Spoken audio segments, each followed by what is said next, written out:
Thank you, everybody, and welcome for tuning in this episode of Stream Miami. Tonight we faced some difficult technicalities, and I had to change equipment, so it's very the angle is very different in my setup right here. So I'm actually not even looking at the screen. I'm looking down there at a camera because it doesn't work. If I was to be looking at the screen, I'll be doing this. So if you see me doing this and looking here, I'm actually looking at my screen to continue certain material of the interview tonight. Um, but we made it work. I wouldn't have been able to live with myself. I did not do this interview tonight with the one and only, the Hawaiian Bombshell, a former Universal Show Queen, Kaina Jacobs. Hey, Kaina, Hi, how are you? I am good. How are you? We did it. We're here. We're here. We're here. We're a little bit late, but it's going to be well worth it. I want to thank you for being here with me tonight, accepting my invitation. Thank you for inviting me. This is the first time I've ever done anything like this, so I'm super excited. So thank you. And I'm excited to hear everything that you have to say. I'm so sorry if at certain times I'm just gonna have to do this and look here, but I'm paying attention to you. Because for some reason I'm in a laptop that the camera is like way down there. I have no idea why we placed that there. So, but it'll be all right. So, how about we start from the beginning because I know that you have a lot to say today, and I want to hear all of it. So, are you ready for our first segment? Let's do it. Let's do it.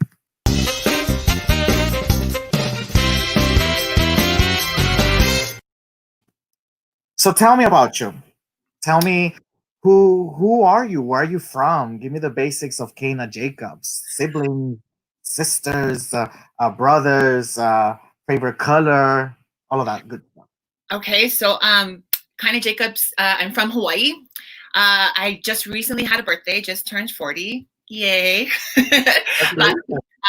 So I'm a Gemini. I love being around my family. I love being with my friends. I think as I've gotten older, those connections are really important to me. I think I have two sisters, a younger sister and an older sister. I'm right in the middle. And I have four nieces and nephews. So a nice sized family. But yeah, I'm just an island girl, really at heart. I love, just the simple things, but I do also like to get, cute every now and then. So there's a little bit of both. I think that's a Gemini in me. You get cute almost every day, girl. We see your Facebook. Thank you. Facebook. Tell me about you have you were raised in Hawaii. You live in Vegas now. You were born in 1980. Just turned 40. You mentioned you're the middle of three.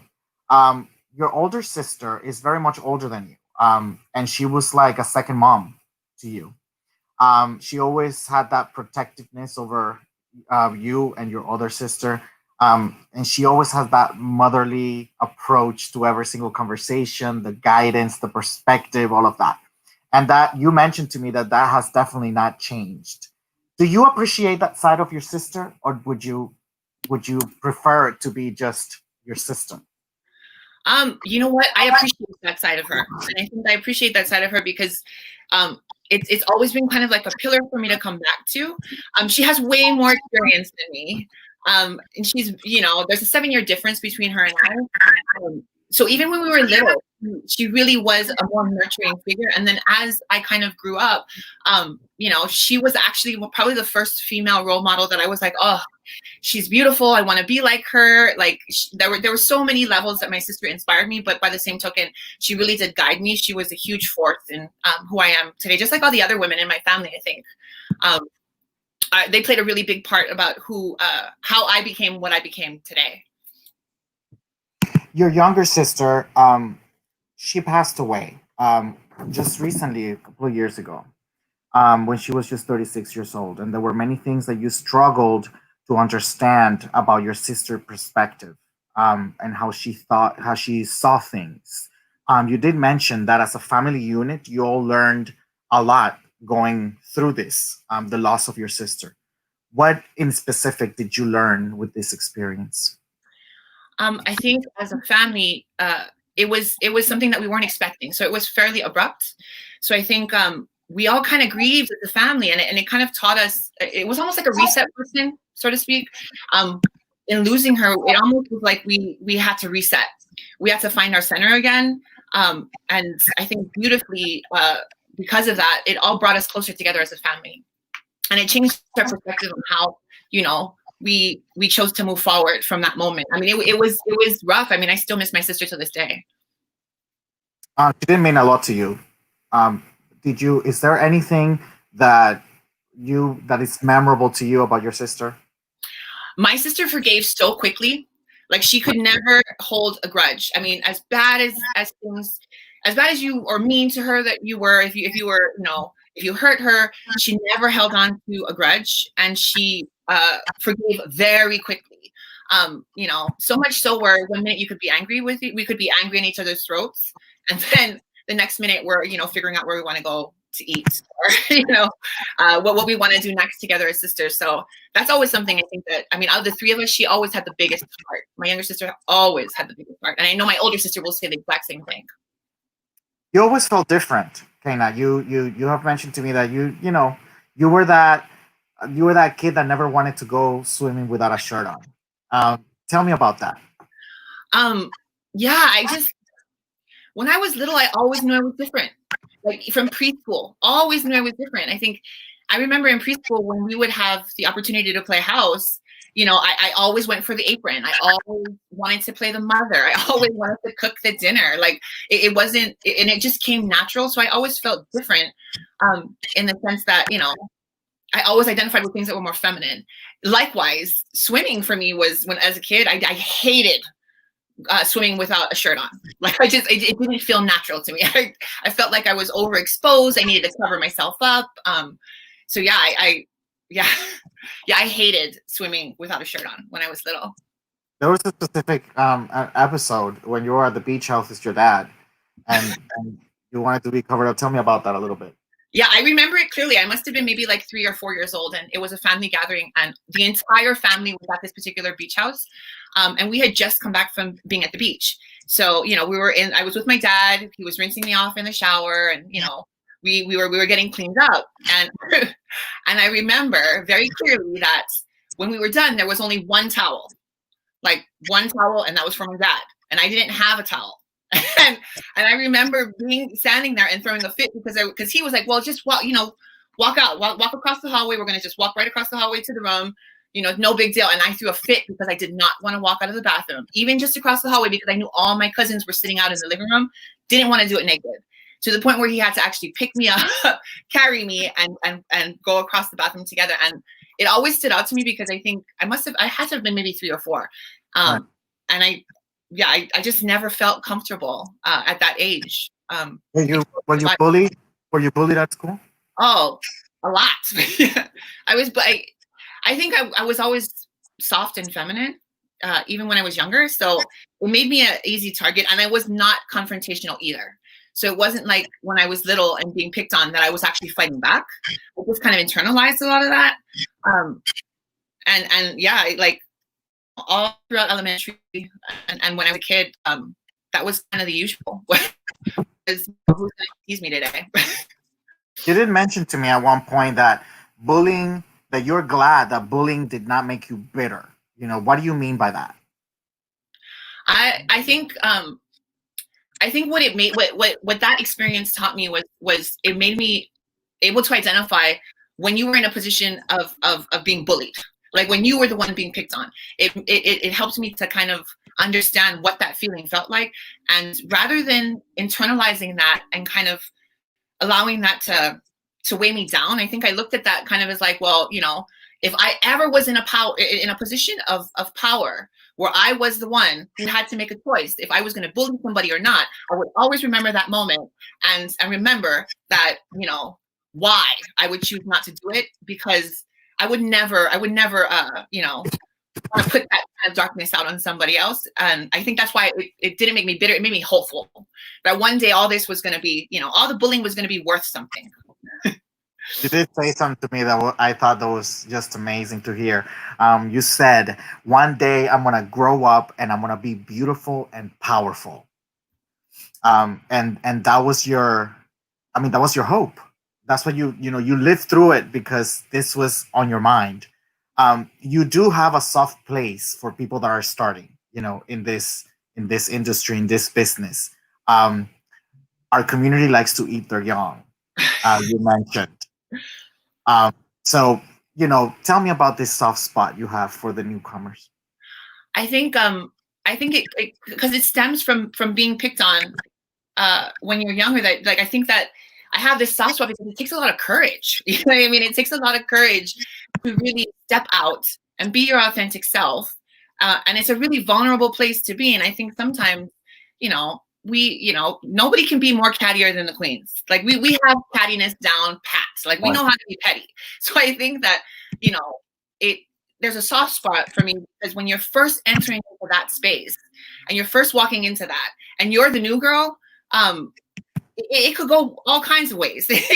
You could be well received or you could be the target. And I think that, I always have that soft spot because it is a courageous moment. It takes courage to step out there and be like, hey, this is me. This is my truth. This is what I'm choosing to do. So I always try to respect that and admire that. You have such a stage presence. And I really, every time you come on stage, it's like this air that comes, within you and around you. And you have an amazing stage presence that you're beautiful. You're just stunning in what you do and the way that you present yourself. But what do you feel is your best non-physical trait? My best non-physical trait, I think is, I think it's my ability to be empathic and to actually, understand that it's not always about you. Even if you are on stage and you're the one that's getting all the attention, you're the one that in that moment is receiving the accolades and the glory. It's understanding that it's not always all about you. You know what I mean? Like you have to be empathic sometimes. You have to put yourself in other people's shoes and really understand and get that clarity and insight so that you can actually make that connection, and make a meaningful connection. Because I don't think connections are really meaningful and authentic if you are not trying to take an authentic interest in somebody else and where they're at. What do you feel like when I always knew that I was gay, always. I remember in first grade, I think I told you this story. I was like in love with a little boy that sat next to me and I didn't even know him. He never spoke to me. I cried when they switched our seats and stuff. And I just had a rampage. And the boy looked at me. He's like, I'm not even your friend. And I'm like, I don't care. Sit by me. So we behave just out of our nature, out of our own, who we are, out of our own instinct. And then society kind of instills this in us. We start hearing about like, don't do this and don't talk like this and don't walk like that. And don't, all these no-nos that kind of start shelling us, and putting all these layers on us. What is your thought on that, on society today and what it does to kids that are going through this? I think it's really tough to navigate. Like it was tough when we were doing it. It was tough trying to navigate back then when we were kind of figuring it out. But I think with all the layers, and then you have all this extra stimulation of social media, like it's coming from all angles. But I think that those layers make it very, very difficult to find your true authentic self. And I think that for me is the part is when you're trying to pull back all of these societal layers, all of these things that you are rejecting because from within, you are different. I think right. That's a huge challenge. And then I really give it up to people, the younger generation who identify that so early, who are identifying that in their high school years, in their intermediate years, that they're different. And then, pushing forward to head in that direction, regardless of what society is telling you and all the outside voices that you're hearing that are saying either that's wrong, that's different, you shouldn't do it that way. And just, because it takes, and that's the courage part, I think, when I talk about courage, it's having the courage to just keep pushing, regardless of what others are saying. It is extremely interesting that you say this because all of it is true, number one. And number two, we leave out certain experiences as we're kids because first we might be fearful, and people might see us another way, so they don't include us, and we all go through these things and we don't really pay attention to. We kind of block this part of our lives and we don't pay attention to the traumatic effects that subconsciously this could have on each one of us. You did mention that when you were a child, you didn't experience sleepovers. You didn't, you would watch Nickelodeon, and everything that the kids would do, you didn't do because you were not included. Yeah. In any of that. It was an interesting, I didn't, it's funny that we talk about it now, because I don't ever think that I've ever looked back and felt any sort of like, emptiness over that. But when we talk about it and I think about it, it is kind of bizarre that as a child, I never went to sleepovers, never had sleepovers in my house. There were certain things that I think, or like not necessarily rites of passage, but I think experiences that you have when you're a child, that I didn't necessarily have, or I didn't have, I should say. So I always, talking about it is always interesting to me, because I'm like, I actually didn't do that when I was a kid. And you actually didn't experience fully, what it is to live. Like you didn't appreciate the meaning of life until you fully transitioned. Yes. I think that's when everything kind of came into focus. That's when I had that was when I think, that was when the experiences and things that were happening in my life started to really come to focus, is when I transitioned. Because I think that's when they felt most authentic. Right. That's when I was able to understand that these steps that I was taking were actually like, it was moving in a direction that I desired, which was my transition. And as it all came together, that's when all these experiences started happening. Tell me about high school. Oh, high school. And the funny thing is, even in high school, I did not have certain experiences that my core group of friends that they had in high school, and that we, when we were together, they would talk about. I would always sit there and be like, well, that's never happened to me. I've never had that experience. I don't know what that feels like. And I remember clearly telling them in high school, like, shit, that's never happened to me. Why does that never happen to me? But yeah, high school was a little better than elementary, I think. I think in high school, everybody kind of found their clique, and I found my clique, which was huge for me, because I think up until that point, I hadn't had like my people. I hadn't had a group that I was like, hey, these are my peeps. I see them every day. We talk every day. I know they got me. I got them. It didn't. Who are they? Who were they? So there's 5 of us, and we all grew up together. We are still friends till this day. They are, there we are. So that's Sunshine, Chemo, Siren, and Rory. And that's the 5 of us. And we literally, from high school all the way on, have been so close, like brothers and sisters. I don't have brothers. I have 2 sisters. But I look at Chemo and Rory as my brothers. Like, they're brothers to me, as well as Siren and Sunshine.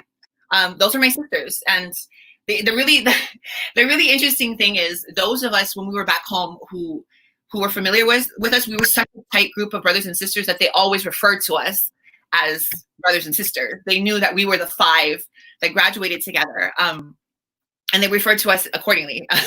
So we were, till this day, we're still like that.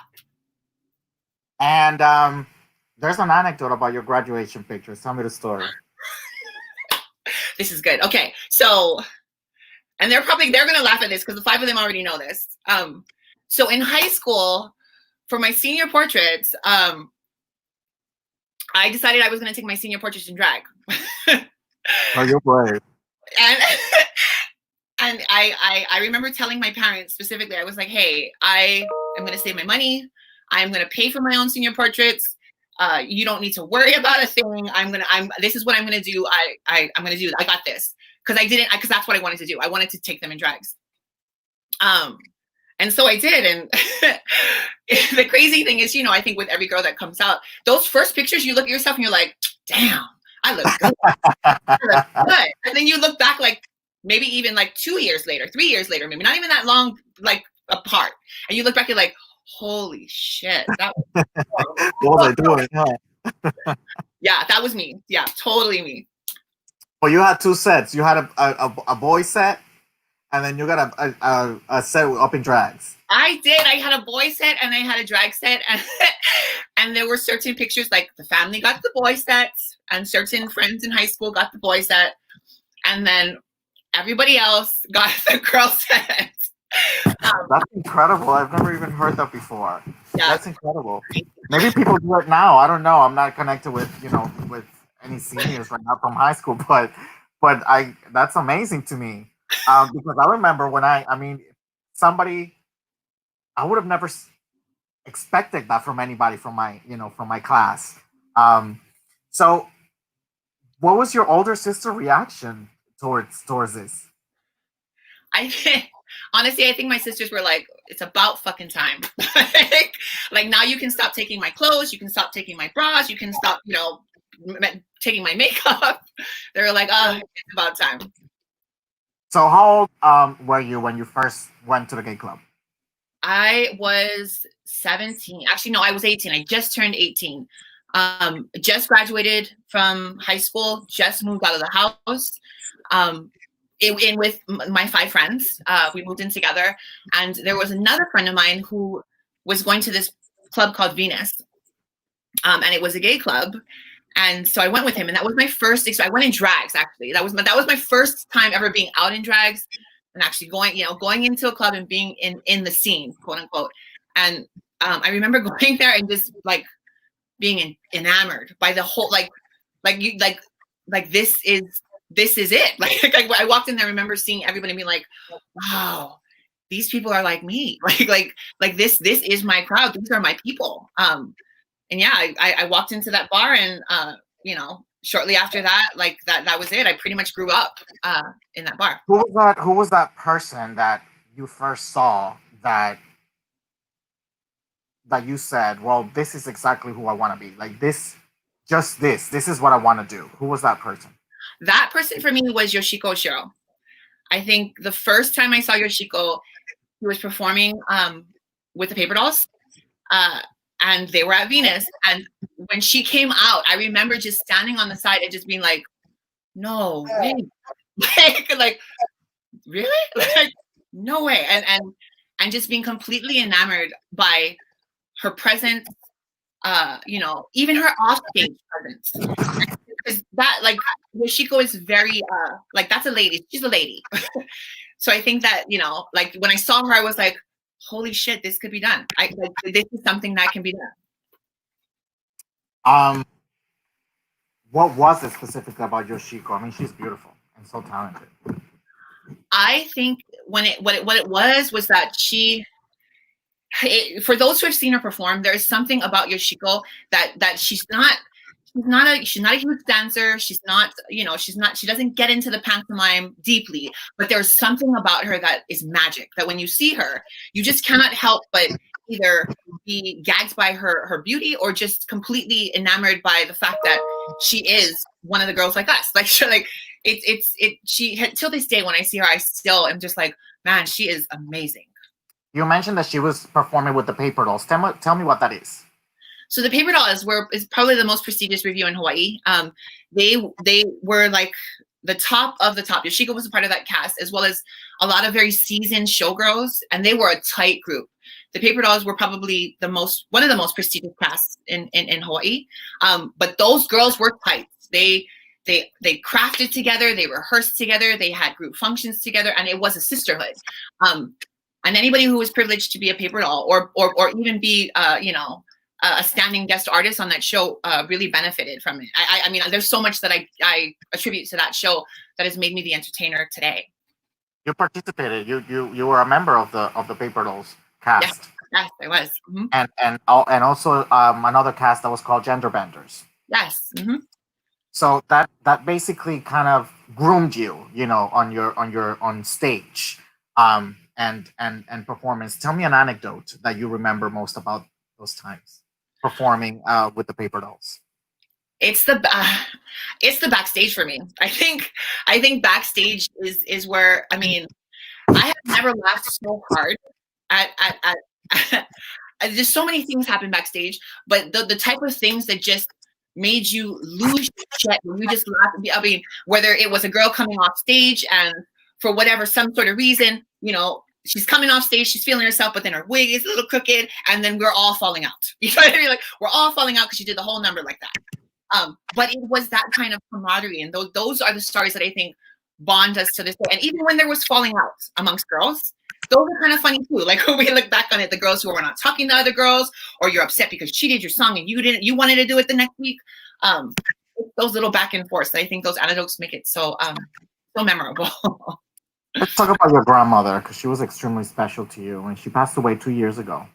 Nana was something that, special, and she always used to come to the shows, participated in everything that you did.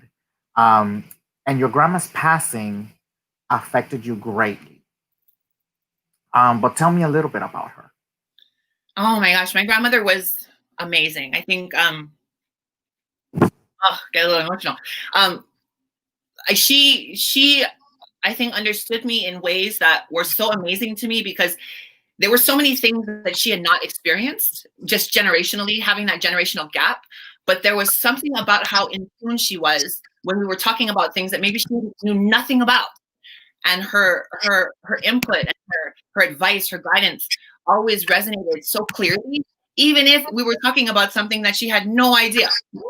and there was always this magic to her that she always knew how to make me feel, at ease when I wasn't. There she is.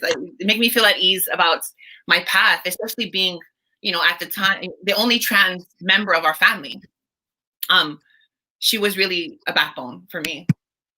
And she actually was a model too, and was beautiful, and has an uncanny you have an uncanny resemblance to her. Let's show some pictures when she was younger and modeling, and you look just like her. Yeah, it's incredible. And that was the part, I think, that back home, whenever I had the opportunity to do any sort of small kind of like modeling things, whether it was just like, a student fashion show or some sort of print work, I always talked to her about it, because it always lit her up. It was something that we connected on. She would give advice on certain ways to hold your chin, and how you find your light, and all of these old school, all her old school knowledge she would drop on me when we would talk about those things. And yeah, whenever I see those pictures, I always get a little tickled. You actually saw a picture of her at her house, and you thought it was you. Yes, I saw a black and white picture, and I was sitting on the table, and I had to do a double take, because I was like, wait a second, like, it was her. Like it was her from an old print ad that she had done for a newspaper, and it was a little faded. And when I looked at it, I was like, oh wait, is this you or this me? Because she really it's a sense of pride for me that I kind of embody her in that way. I want to be able to show the picture again, because with this specific picture, to me, it's like seeing you. It's incredible, the resemblance, to be honest. Yeah. Let's talk about your dad. Yeah, let's talk about my dad. So I've heard a lot about your dad. When you and I spoke, there was a lot of things that were said, and I did mention this to you, and I'll repeat it again. He does sound like he's a man of great integrity, but he had a hard time at the beginning, with you and your transition and all of it. You had many disagreements about it. And looking back at this time when you were younger, would you have done something different when it came to your dad? I think when it came to him, I think I would probably, I would probably, if I had to give my younger self some advice, I would probably say to go easy. Because I think to go easy on him, because I think that back then, yes, he struggled with coming to terms and being okay, but I don't think my dad ever struggled with his amount of love for me. And so, looking back on that time, I think, I give him so much credit, because, like how we talked about earlier, like he transitioned with me in a sense. He came to terms with having a trans child in a way that I had to come to terms with, having the courage to say that, hey, this is my truth. But yeah, my dad is a man of very few words, but he is definitely authentic, and he speaks what he says he means, always. There's always I've noticed that during these times where people are adjusting, families are adjusting to, everybody else's reality, especially when it comes to us being gay, etc. People who transition to be trans, it's an adjustment, but that's pertaining to us specifically. But there's also other adjustments that families need to make for other family members that not necessarily have to be the gay subject. And I know you did mention that you transitioned with your family, and also your sister was part of this too. This evolution, I guess, of your own relationship. How's the relationship with your sister now? Oh, we are so close. I think, and that's the other thing with the passing of my younger sister. It really gave me and my older sister an opportunity to really fortify our sisterhood together. And it's really funny because back in the day, I think, and she's made this comment to me, or both my sisters have actually made this comment to me back in the day. They had said, well, when it comes to dad, if you were ugly, it would be a very different story when it comes to dad. And I think it's something that we've always joked about.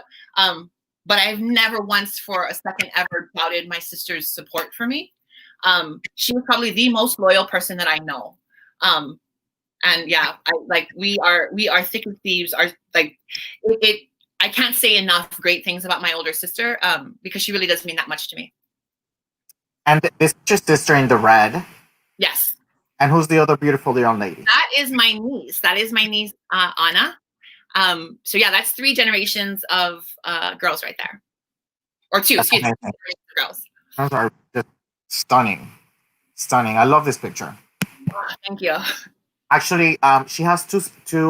She has a son and she has 2 daughters. A son and a daughter. Yes. A son and a daughter. Mm-hmm. And your nephew is also gay. Yes. Mm-hmm. And he just got married recently. Tell me about that. It was beautiful. I think I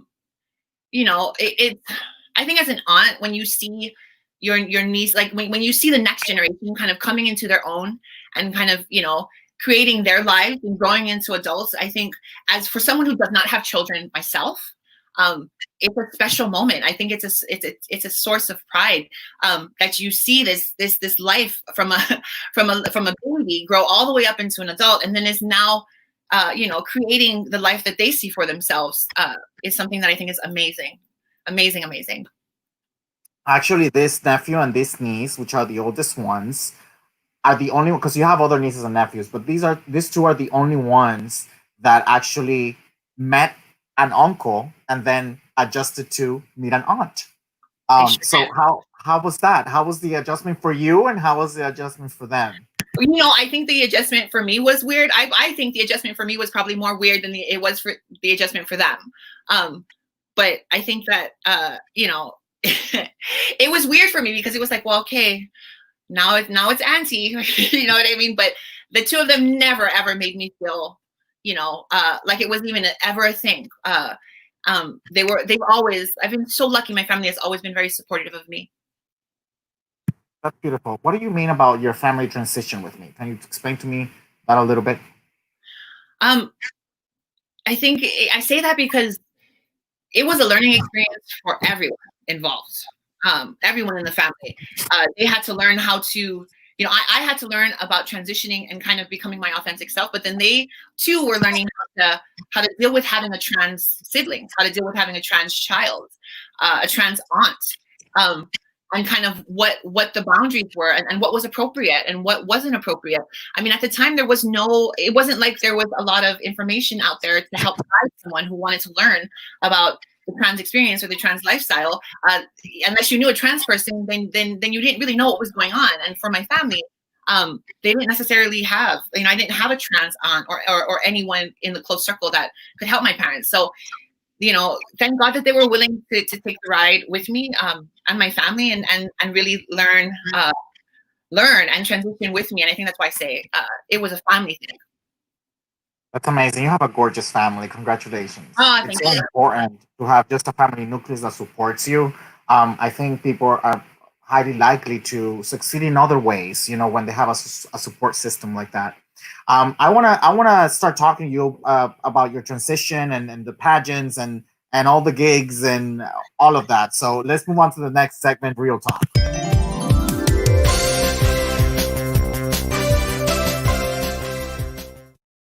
But before we do, I want to announce our local Queen Moment of the Week contest winner. Tonight, it's actually our last um, drawing, I guess, for this contest. It was sponsored by Local Queen Merch, Joel and Christian from Local Queen Merch and Angel City Continental.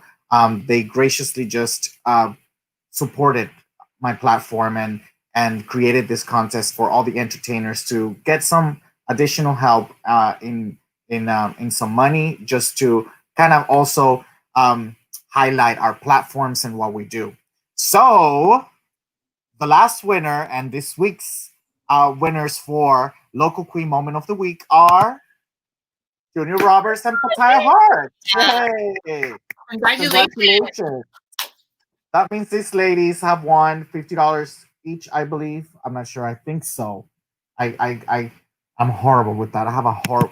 They give me all the details right before, and then I forget all of them. But they are the winners, and I want to thank Miss Roberts and Miss Hart because they always tune in and they always support this platform and they always share the videos, and they're so lovely. Thank you so much for participating into elevating these entertainers and highlighting what we do. So I actually want to also get some commercials out of the way. An Evening with Stasha Sanchez. She has her shows on Instagram on Tuesdays at 10 p.m. She does an amazing show by herself. She does a great job, and that's on Instagram only. She does a few Facebook appearances, but it's mainly Instagram on Tuesdays at 10 p.m. And this year, it's wigs by Norel. My niece, Taina Norel, is selling hair. And she actually also takes some orders for custom made wigs. You can reach her at that phone number right there. She also has her Instagram page, or if not, you can reach her on her Facebook, which is Kaina Norel. Baby, how did your transition begin? Oh gosh. My transition began in a Ross's, believe it or not. Dress for Less? Ross's Dress for Less. I was in a Ross's, and I had actually spotted, and I had identified another trans woman, and I was like, I stayed 3 hours in there, like 3 hours trying to build up the courage. I'm sure like security had probably identified whether it was a shoplifter. But I had, because I didn't have the courage to go up and talk to her. But I knew that I needed to talk to her. I needed to speak with her. So when I finally had enough courage, I walked up to her and I was like, "Hey, I think you're beautiful, and I want to be like you. I want to be like you. I want to be a woman like you." Girl, what was her name? Her name was Andrina Saunders. And you would have come up to me on that Ross, baby, asking me those questions. I would have been like, what? Wait a minute. Trust me, I got that side eye. She gave me the side eye. I'm sure. Yeah, I'm sure. But she was so she told me, "Hey, meet me here tomorrow. I will introduce you to the hormone doctor." And then the rest was history after that. And mind you, back in the day, like hormones were not accessible. You know what I mean? It wasn't like they are now, where you go to the doctor, you had to find a way to get your hands on hormones. And she was the one who was the gatekeeper and brought me into that circle. Who's your queen mother? My queen mother is Dina Jacobs, the Dina Jacobs. Dina's one of a kind, baby. She sure is. And how'd you meet? Tell me about her. Tell me the story, girl. Get me the dirt. Oh gosh. Okay, so Dina had recently relocated back from Atlanta. She had moved back home, and when she moved home, she was starting to perform and do these gigs, and so she ended up doing a gig with us, the Gender Bender. I was a part of the Gender Bender cast at the time, and she was the guest artist that was on that gig, and we hadn't met before previously.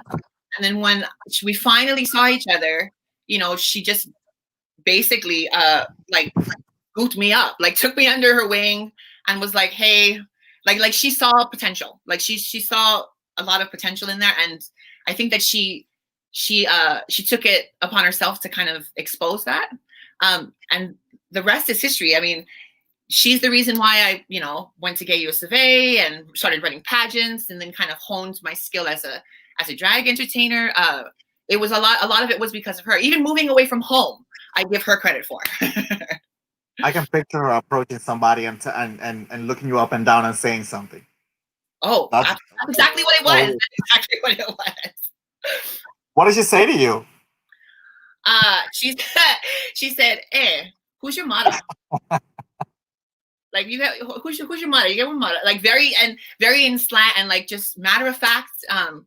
Yeah, and then after that, she became my queen mom. I have a message from Dina Jacobs. Oh gosh. Hi, Kaina. It's me. I am so happy to be part of your life.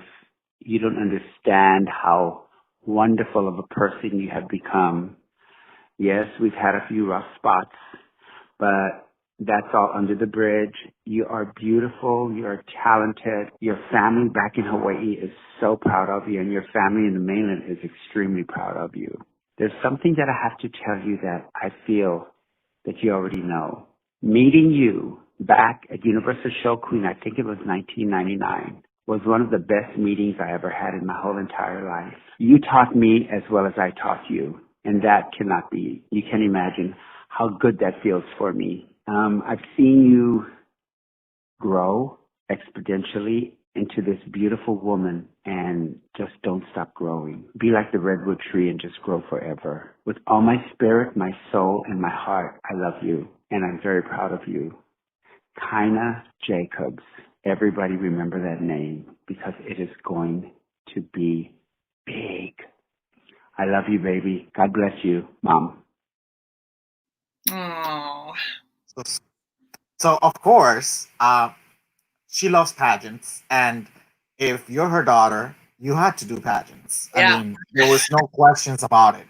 And your first pageant actually was a preliminary for US of A, wasn't it? It was. And I think Chevelle was the reigning. Chevelle was the reigning queen during that time. Yeah, she was the reigning, and it was in Atlanta, Georgia, at Backstreet, Atlanta. Uh-huh. And I was completely unprepared. And I think it was one of those. Oh yeah, there you go. Chevelle commented. That's when I met you. That's right. Yeah, that's when I met Chevelle. I think Victoria West won the prelim that year, and Mocha was also in that prelim. And then you had this underage girl from Hawaii who was in the prelim as well, myself. And yeah, it was quite an experience. That was the first time I had ever been to Atlanta, even traveled to the East Coast from Hawaii. So yeah, it was. Did you win? No, I didn't. I didn't win, but I did qualify as they allowed the second alternate. So the Mocha and myself also qualified to go to nationals that year. And did you? I didn't win. Did you go? Did you go to nationals? Yes, they went to Gay Years of A. That was my first national pageant that I ever ran. Completely green, like completely green. I remember being there with Dina, and because Gay Years of A is a long pageant, like that's a full week. And I remember come Friday after doing all of the preliminary divisions, looking at Dina in the hotel room while we were getting ready before we were heading down to, I think it was at the Dallas Apparel Mart that year. And I told her, I said, don't get mad at me, but I just want to go home. I was like, I just want to go home. It takes everything out of you. And I think that was the part where I realized you can't, pageants don't play. Like you don't play like that. Like you have to come ready when you go to a pageant. Mentally, everything. You have to be ready. Yeah, girl, but 2 weeks after that, you won Universal Show Queen. That's true. 2 weeks after that, Show Queen. So you weren't that tired, baby. Tell me about Universal Show Queen. Tell me about that year. That was, you know what? I think everything leading up to that, it was almost like being on a steep learning curve and just kind of, riding it out, good and bad, and then hitting that Show Queen moment. And then kind of putting all that and focusing all that into the and I think even more so, it was about being home as well. Because my family came to my mom came to that pageant, my dad came to that pageant, my family came to that pageant. So it was a huge moment. That was a milestone for them because it was the first time that they actually saw me and saw, was really in the community and seeing kind of in your element. Yes, exactly. And then seeing what that element produces and how it's valued amongst others. in our community, it gave them a different perspective, a different understanding, more clarity. What's your most memorable moment about Universal Show Queen? Like Really? when you were reigning? My most memorable moment is being the youngest show queen. I won the pageant when I was 20. Even before and truth be told, I was even too young to run Gay USA. Like, I don't even know how Dina did it, but I was not even 21 to run Gay USA. But yeah, winning show queen at 20 was probably, it is till this day, probably one of the biggest sources of pride for me, because it was a moment. Everything changed after that. Tell me something about Chevelle and her reign and who she is. You know what? I was there when Chevelle was crowned, and I think for me, her reign is so memorable because of, to me, it's all about the journey. Like, for me personally, it is all about the journey, and her journey to her reign was quite the journey. Even through the competition to win, and then now here we are going through a pandemic. Like she overcame a lot, and I think that in my mind is probably the most memorable is her reign, because she went out there and she did it against all odds. She did it. Maybe I just want to play this picture, and I want everybody to look at Maya Douglas in that little Versace little gig, honey, with that little cleavage all the way down over there. She looks stunning. These are such a stunning group of ladies. They are. They So truly stunning. are. Yes. So, what did you learn about, you were so young, and this was like your time. Universal Show Queen was like your claim to fame. All eyes were on you. You were on the spotlight. What did you learn about the dynamics of how the LGBTQ and all the other letters, especially when it came to that T, how it all played about, in our community?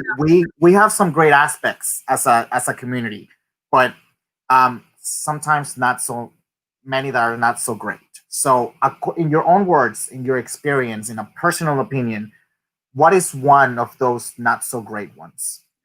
I think when it comes specifically to LGBT, being a part of that T, and actually even experiencing some of those things even personally, and just things that I've had to confront for myself, is I think sometimes we can be very insecure about things. I think, and I think that sometimes when you come up, like for example, the newer generation, as the newer generation comes up, and you kind of the older generation kind of moves up, sometimes we can get really insecure about that. It kind of goes back to what we were talking about earlier about like how we eat our young. I think depending on the situation and the conditions, it can bring out our insecurities. It can bring out our personal insecurities, and we don't always deal with those things in a healthy ways. I think sometimes, I know for myself, it was a moment where I really had to check myself and be like, hey, what's really going on here? Why are you really being like this? And does it really have anything to do with the other girl that you're directing this energy towards? Or is it all about you? And I don't think that we pause to take that moment to be like, wait a second, what is my role in this? And what am I bringing to the table? And how can I be more responsible of that? So, Dina took you out of the mainland, the Hawaii, the island, and she brought you to Houston, to the mainland, and you got to experience here, a lot of things, especially performing and doing this and doing that, living your life here, and now also, you live here in Vegas, and you have a life, a completely different life than what you had in the island, in both aspects, in your personal life and your entertaining life. Can you give me a contrast, of the drag life in Hawaii versus drag life in the mainland?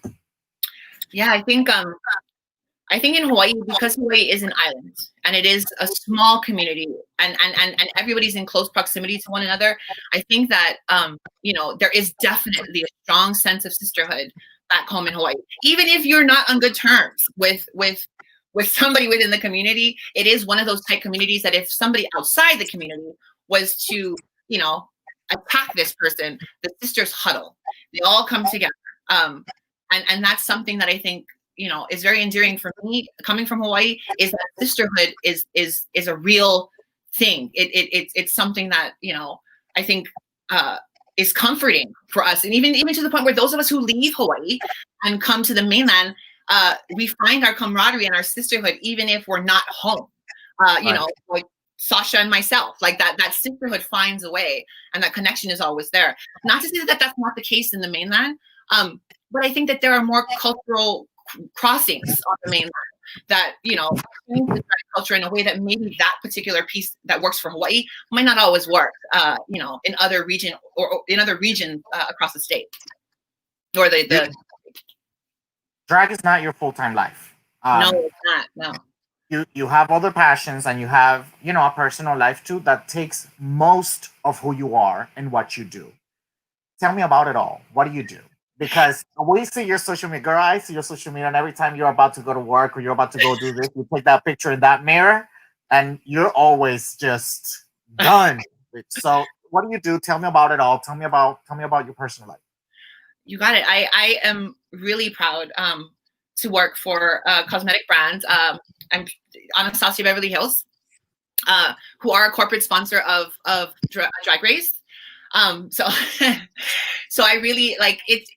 I work and oversee a territory, a sales territory, and oversee her operations of that particular territory with a team and a staff and all of that. And I take it. I love that part because I think as a trans woman working in a space where not all, you know, I'm the only trans person that works for her at this point at the level of leadership that I'm at currently. So it is definitely, you know, a sense of pride to kind of, you know, be able to have that as my career and be able to have that piece as what I pour my energy into. You know, it's, I never thought, like back in the day, I never thought when I was performing that, you know, there would be other avenues or there would be other spaces that I could thrive in. And it was amazing to me. And something that I'm very grateful for is that I found a space that I can thrive in that allows me to, you know, utilize all the skills that I have, even performing skills to some degree. When you're stepping into a meeting and you're in a conference room, you know, that pageant skill turns on there as well. But it's, you know, I think it's one of those, it's something that I'm grateful for, that I have a career that, you know, in other cases isn't always the case for others. Baby, but if I see you walk into a meeting like this, of course I'm gonna feel some kind of way. Shit. Baby, for fashion. Tell me about your fashion, girl.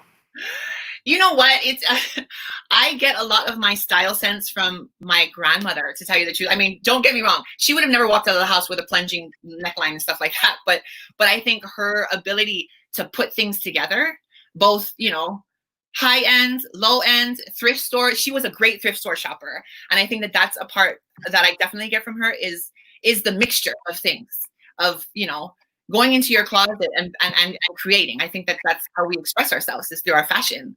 So yeah, I love getting ready. Getting ready in the morning that's like your armor. It's like you're getting yourself together. You're doing your thing. You get ready. You get ready.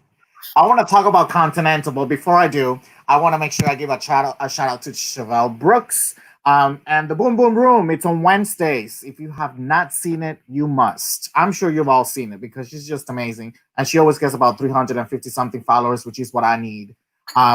Every Wednesday night, baby, 8 p.m. Central Time, so that means 9 p.m. Eastern.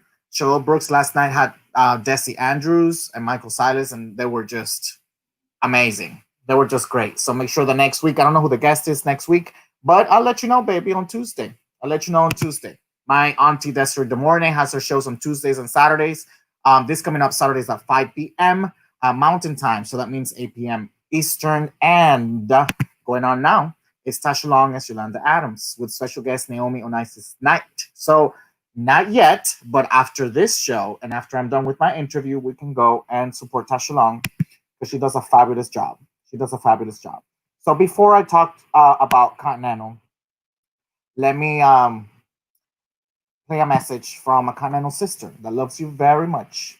Oh, hello, my sister. I'm so happy that I get to surprise you with this little sister shout out. Thank you, Raul, for asking me. My goodness, I just am so happy that people in this interview get to know you a little more and get to understand and love you the way we love you in our drag family. I must say that You have always been a source of inspiration to me when I first started, and just seeing how you at such an early age won Miss Universal Show Queen, and the way you just carry yourself on stage is just so like amazing to watch. I've said the story of how we met, but I definitely want everyone out there to know how we got close and how we got closer through just not just being Hawaii sisters and being brought up in the drag trans community in Hawaii, but connecting on a lot of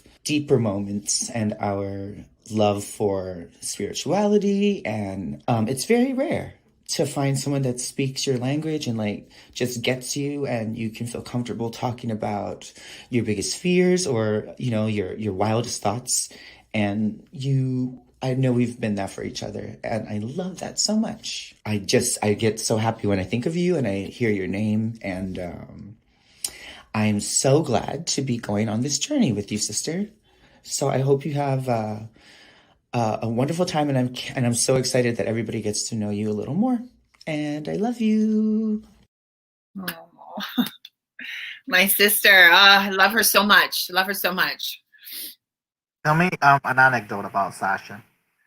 Oh, you know what? Okay, so she did mention about the deeper, you know, having those deeper conversations, and just like how we talked about earlier about, you know, how there is insecurity and being able to identify that within yourself. So Sasha was that girl for me. She was that when we were both back home in Hawaii. You know, after Yoshiko had won, she had stepped down. She was the one that, you know, like there was this question, like who was going to be the next Hawaii girl to hit Continental? Who was going to be the next one? And for the longest time, the buzz was that, you know, I would be the next one to go. And then here comes Sasha Colby. Here comes Sasha Colby, and her and I run the same Hawaii Continental program. I lose, she wins. And I think, you know, it was a humbling moment for me. And I'll be honest, I didn't process it well. Back then, I didn't process it well. And I think that, you know, that's why I say, when we're able to identify those in ourselves, then we can kind of reflect and own that. And so that deeper conversation she talks about was when her and I reconnected after the fact, like years later. And we had a conversation, and I was able to sit down and tell her, like, listen, this is how I felt about it. These are some of the things and how it resonated with me. And I'm sorry that, you know, I even thought those things, because I know, knowing you now, that was completely wrong of me, and that was on me to apologize. And from that moment on, her and I have been like that. You know, Sasha is one of those people that you'll never think the way she is just by looking at her. I call her a visionary from the, you know, of the future, a visionary. I have no other way to describe her, because she has such a straightforward way of thinking, but it's way ahead of our time. You know, it's just pure and genuine. I'm really, really grateful to know her as a person because of who she is inside. She imparts a lot of wisdom and a lot of charisma, you know, and spirituality. Yep. That I'm just in awe of her. She really is a beautiful person. Same here. I couldn't agree with that more. She is a force to be reckoned with, for sure. Yeah. In every word. I mean, you can sit down and have a deep conversation with her, and she'll just like, she will elevate you to a point where you're like, how did we get here? You know? And then you see her on stage, and then she'll elevate you to that point where be like, work, bitch, what the fuck are you doing? You know? She's that kind of girl. She's that kind of girl that just slaps you around. Yeah, she slaps you around and just leaves you, you know, dumbfounded for a moment. Yeah, she is amazing. She is probably one of the most, like, watching her entertain is just one of those things. Like you're gonna come away from it better than when you walked into it. Yes, absolutely, I agree. So, but let's talk about you. So you went to Continental. This was your first time going to Continental. You made top 5 your first year, which is an amazing accomplishment. And they fell in love with you.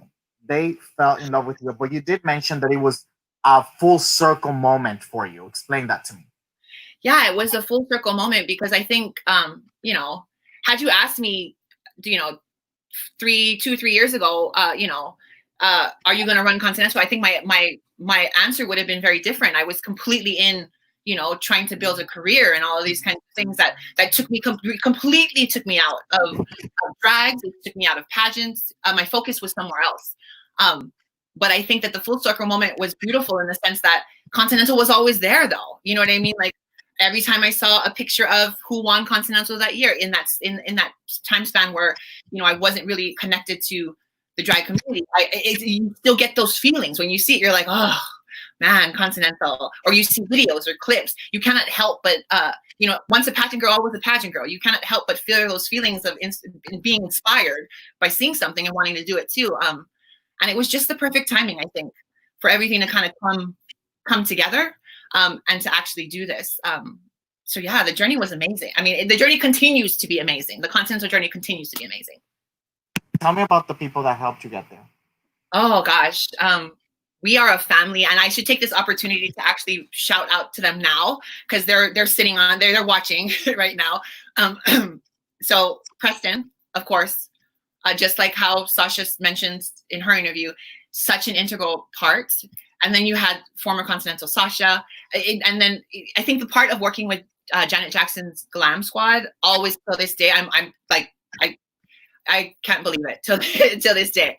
But the intersection of all those people coming together is really where the magic happens. And you know, it was like the stars aligned last year, and we were all able to come together and go on this journey together, and do this together, and it's amazing. I still get chicken skin thinking about it. What preliminary did you win? I didn't win a preliminary, actually. You didn't? No, I didn't actually. And we didn't actually talk about this. I actually had I had a wardrobe malfunction at my preliminary. I don't think I mentioned this to you. Really? No. Tell me. Yeah. Okay. So Angel City Continental.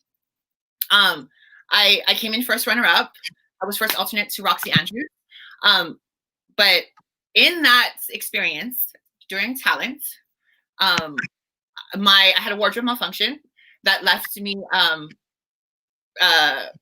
exposed in front of a whole room of strangers. Well, not all strangers, but a whole audience of strangers. I was like, my top opened, it fell down, and it's funny because there's video of Preston, actually. Preston running on stage in the middle of talent, running on stage, fastening my top back up, putting me on the butt and being like, okay, go. Because my top had just, like, I had just exposed everybody in the audience. We did talk about two special people in your journey, and I have a message from them for you to hear. Hi, Kaina. It's Christian and Joelle. What can we say that hasn't already been echoed by everyone else? From the moment you walked into registration for our pageant, it was love at first sight. You're such an incredibly beautiful human being, both inside and out. You're so loving, so professional, and most of all, so caring. Having you represent us at the national contest was both an honor and a pleasure for us and the teams, and definitely one of the most rewarding experiences during our time as promoters. I mean, who doesn't know? You're kinda sickening. We feel blessed to not only call you our friend, but also our family, so you're stuck with us for life now. Congratulations on all your professional accomplishments. We are so proud. Sending you lots of love from all of your Angel City Ohana. See you soon. Oh, I love those guys. Oh, Joelle and Christian. They made that Continental experience amazing for me. Amazing. Tell me about that. How was your overall experience during the entire Continental weekend? It was a lot. I mean, that was my first time to Continental, first time experiencing it. But I mean, it's intense. Like, there's no other way to kind of explain it unless you've competed and you've been in that situation before. It's a very intense moment. I mean, on all levels. I think I must have cried after prelim night. I think I bawled for like a good hour or two. You know, once we got back to the home, I like just the whole experience just brings you to a whole nother place. And just by being a part of it. What was that moment for you? The entire week, if you have to pick that moment, which was it? I think it was when I was downstairs after we answered after we had done question and answer and we had gone downstairs, and I remember sitting down there with Preston, he was dressing me, and just kind of like being in this bubble where I was like, oh shit, like things could change. Like things could actually change after this. I don't know what they're going to change into, but this is a pivotal moment. And that's when it hit me that like, dang, this is a real moment. This is something that could really change. And although not winning, but still it did exactly that. Things changed in that moment for me. How did it change? Well, I get to do things like this. I get to come and sit here and talk to you. I mean, for myself, not actually being, not having any exposure or being on anybody's radar prior to Continental. I think from that moment, that's what allowed me, a little bit of a jumping off point, I guess. Even meeting people like Joelle and Christian and having this extended family that I did not have before. We're all benefits of that Continental experience and even continuing on from there and not letting this journey end just yet. I want to play for you. I want to remind our viewers, if you have questions for Kaina, this is the time to start asking them. We're going to move on to the next segment after this question. I want to play for you this clip and then ask you a question about it, because I feel like you would have something to say about this. What is the most important thing we should be teaching young girls today? I think the most important thing we should be teaching young girls today is leadership. It's something that has been lacking in young girls and women for a very long time, not because we don't want to, but because of what society has labeled women to be. I think we are the most powerful beings on the world, and that we should be given every opportunity, and that is what we should be teaching these young girls, to take up space. Nothing as important as taking up space in society and cementing yourself. Thank you. Taking space in society and cementing yourself. How does this answer resonate with you personally? Oh gosh, it's those words are great words. I think as a trans woman of the trans experience, I think taking up space in spaces where we are not necessarily familiar with or not necessarily in, but taking up space in ways that speak to who you are as an individual and the skill set that you have. You should never be ashamed to take up those spaces. I think that, whether you're a registered nurse who happens to be trans, or you are, you're an attorney or a doctor, there are spaces that we're not normally familiar in, and I think that we should always take up those spaces if that is our destiny, where we are led as trans individuals. There's a purpose for it. There's a meaning. There's a reason for why we're in those spaces. And I think, again, going back to when you asked what was my best non-physical quality, I think it's that empathy of understanding that the space that I take up today may be space for someone like me later after this. And understanding that is the beautiful part, as uncomfortable as it can be sometimes, as a trans woman or being the only trans woman in the room. It's still important that we find our sense of confidence and pride in being the only one in the room, and not disappearing into the background or trying to blend in, but actually embracing it and standing out and taking up that space, and then enlightening all those around us that happen to step into the space that now we have claimed. Do you feel that this is your purpose? Say that one more time. Do you feel that this is your purpose, what you just described? Yes, absolutely. Because I think it's something that kind of transcends specific things. Like I think it is the intent to, it's an intention. It's the intention of stepping into a room and then, entering it with your full self, entering it with your authentic self, and then connecting with what is in that space. I think that's huge for me. Something that I definitely live by.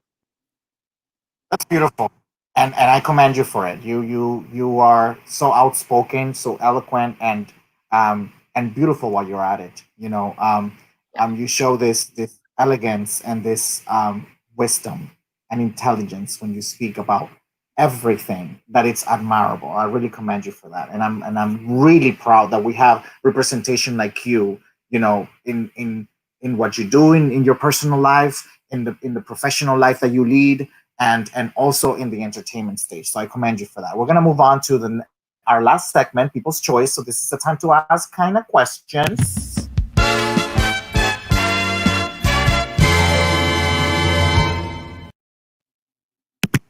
What pageant is next for you? Oh, Continental, of course. I think that is, yeah. We have unfinished business, so Continental, of course, is the next one. Of course you do. And you did mention, I did ask you what you thought your your best non-physical trait is. But what do you think is your best physical trait? My height, hands down. I think. Oh, yeah. I think my height is my best physical trait because I see Joan Julian on here and like Sonia, like I say my height is because there's something about a tall girl. You can't blend in, you can't hide. And if you're like me and you like to wear heels, before you even open your mouth, you've already entered a space. And I think that is probably my best physical quality, is the fact that I'm so damn tall and you can't miss me. Preston says, when are we going back to Continental, girl? Well, next year, baby. You tell me. Next year, baby. I don't know what you got to keep the momentum going, baby. Next year, Preston. So clear the schedule, baby. Clear the schedule. That's the $1 million. Who's your favorite fashion designer? Oh my gosh. I love all the Italian designers. I love Dolce & Gabbana, all like Dolce & Gabbana, Roberto Cavalli, Versace. My favorite designers, hands down. We got Winnie Mac in the house, baby. Okay, I have to say this because, like I said, there's this group of us and we talk every day. So they always get on me because the whole quarantine I had not one drink, like no alcohol. So we would sit on these little FaceTimes together and they'd be like, cheers! And they'd be like, oh, kind of, what are you drinking? And then like, I got water.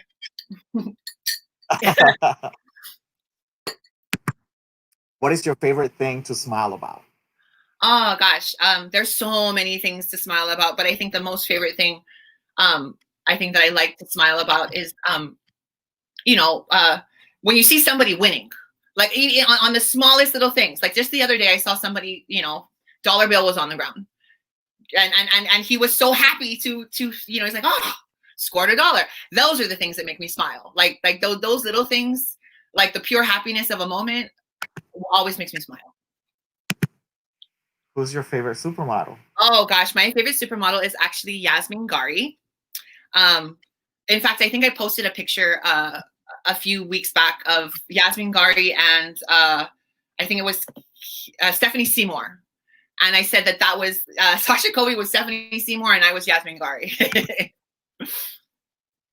Where do you dream of vacationing once quarantine is over? Oh, that's my sister, guys.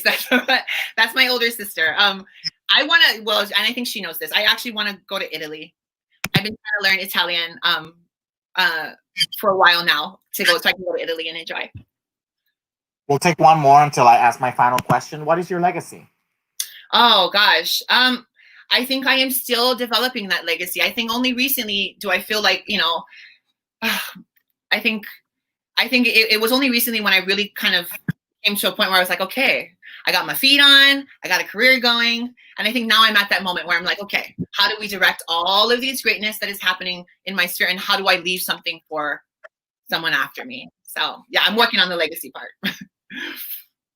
So this is my last question. I want to thank you for just being with me tonight and for, we talked a lot the other day. Like it was like 3 hours. We got to know each other really well and it was just amazing. So I'm so glad to be friending you and you're my sister now. So I'm looking forward to so many moments with you later on.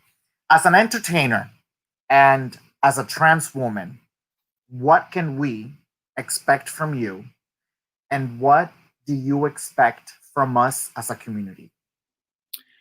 I think that what you can always expect from me is something that's authentic, something that is real, something that connects on a level more than just stuff that floats up at the top, something that's deeper. I think I like to I like to mean what I say. So I think that that's something that you can always expect, that I'm always going to, want to connect on a deeper level. And I think that, you know, what the community, I think what I expect from the community, I think would be, you know, just stay together, stick together, regardless of what because there's a lot of shit happening right now. There's a lot of shit going on out there. And I think that, you know, that analogy of everybody is in different boats. That analogy for me, I think, as a community, yes, as a community, we're all in different boats, but we're all heading in the same direction. Right. So let's keep ourselves together, because I mean, I think that, you know, unity is, and there's strength in unity. So yeah, don't forget about your sisters. Don't forget about your brothers. Stay together. And check on each other. Check on each other. Exactly. I wanna take a moment just to give a shout out to Sunny Delight. She does fabulous wigs. Fabulous. She has a hair sale that she does on a live feed on Saturdays at 1 p.m. If you haven't caught any of the work that she does, you should, and refer people to it, because she does amazing work. And also this Saturday, just like every Saturday, we have Trinity Kardashian Bonet hosting her show, Divas and Dukes. Oh no, I'm sorry, on Sundays at 9:30 p.m. And she actually has a little live audience that she provides seating for with proper safety equipment, of course. You can inbox Trinity K Bonet for reservations about this. And of course, this is a platform for everybody. I wanna thank you for being here, and I want to thank you for also watching and supporting and liking. You're always a part of this, so I commend you for that, because this is the point, to enlighten one another and to elevate each other. I have two pictures here that I want to show, because you just look stunning. Oh, I mean, stunning. You look so much like your grandmother right there, comparing to that other picture.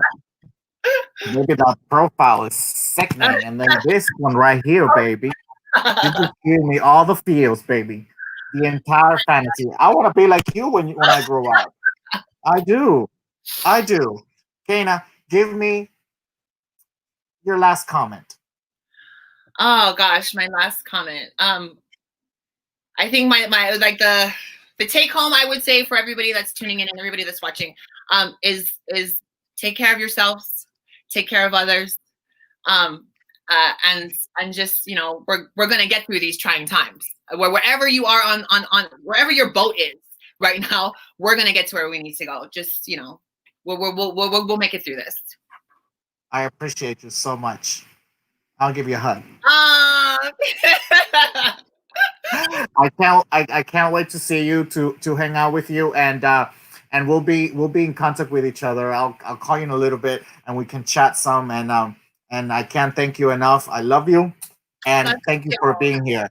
Thank you To everybody else watching, thank you so much for watching, for tuning in. Next week I have Melanie Van Cruz, Christopher Iman, and Stasha Sanchez taking the hot seat and participating and telling their stories in a deep conversation. So I want to thank you all for just tuning in, supporting this platform, and for listening to us get a different kind of talk. So everybody, be safe and good night.